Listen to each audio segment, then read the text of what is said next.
The Very Fine Knit Cap, or The Nature of Owls. Once, a long time past, an aged man strode from his village along a forest path on his regular route for his evening constitutional. Donned on his head was a very fine knit cap, for which the man cared greatly. Suddenly, from the branches came a shuffling of wings, and the man's very fine knit cap was snatched away.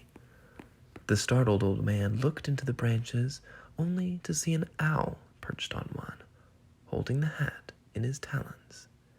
The man, taken aback, could not believe his eyes at first, for he did not believe it was in the nature of an owl to steal very fine knit caps. He had much to learn. "Now listen here, you fine bird. It is quite rude to take a hat that does not belong to you from atop a man's head," exclaimed the silly old man. The owl did not reply, for it is not in the nature of an owl to reply to such exclamations. The man then did the only logical thing a hatless man could do in such a situation, and politely asked the owl, "Oh, could I please have my hat back?" The owl did not return the man's hat, for it is not in the nature of an owl to grant such requests. "Oh, drat," yelled the man, "at this rate you can keep the hat." And the man walked away fuming and scheming, determined to regain possession of his very fine knit cap. The next day, the hatless man returned to the tree of the thieving owl with a full purse containing all of his life savings. Still perched in the branches was the owl, and the bird still clutched the man's very fine knit cap. The man sat below the tree and opened his purse and began to haggle with the bird. 1 gold coin was met with no reply. 2 gold coins was similarly met with no reply. 3 gold coins was also met with no reply. And so this back and forth continued well into the night, until eventually the man offered the owl all the money that he had, which was an offer still denied, for it is not in the nature of an owl to require currency. "You miserable, miserable creature," cried the man. "With all this, you could buy 10 hats like that." The following day, the hatless man returned to the tree of the owl, bringing along the fiercest huntress in the village. "You should drop that very fine knit cap, old friend, or else my companion will drive an arrow through your heart," shouted the man to the bird. When the owl once more kept a grasp upon the hat, the huntress drew her bow and fired a shot which landed in the tree mere inches from where the owl defiantly stood, unflinching. "That was your warning shot, my feathered foe. Will you drop it, or will she have to deal you a mortal blow?" said the man. Alas, the owl still would not release the cap, and so the man instructed the huntress to strike down the bird. "My good sir, how could I? For this owl does not fear me. It thinks of me as equal, and does not move when I demonstrate my fatal skills.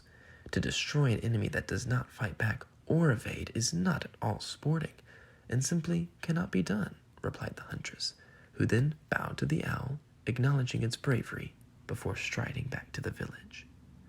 The man looked at the steadfast owl, pondering why the bird did not even fear death. Little did he know, it was not in the nature of an owl to run from its own demise. On the 4th day, the man returned once more to the tree, and once more the owl stood upon a branch, still holding the very fine knit cap. The man fell to his knees and inquired, "My winged counterpart, what will it take for you to drop that hat? I have chastised you, I have politely asked you, I have offered you coin, I have threatened you. What does an owl want with a very fine knit cap anyway? I love my hat, and will do whatever you require to get it back. Just please give me a sign." Behind the man came a sound of scuffling, and upon turning, the man noticed a vole in the nearby shrubbery. And it was at this moment that the man realized exactly what he needed to do to get back his very fine knit cap. Now, at this point, the entire village had begun to follow the enduring saga of the man, the owl, and the hat, They were eagerly anticipating what the man would do today to try to get his hat back. And the man, contrary to expectations, merely sat. He sat and sat, and when he had finished sitting, sat some more. All of the villagers around were confused. What was the meaning of this? What could the old man possibly hope to accomplish? Suddenly, there came a great whooshing of air as the mighty owl descended from the branches and snatched a vole from the ground, leaving in its place the very fine knit cap. The man knew what everyone else did not, for while it may not be in the nature of an owl to reply to exclamations, or grant requests, or require currency, or run from its own demise, all living creatures must eventually eat. And so the man was reunited with his very fine knit cap.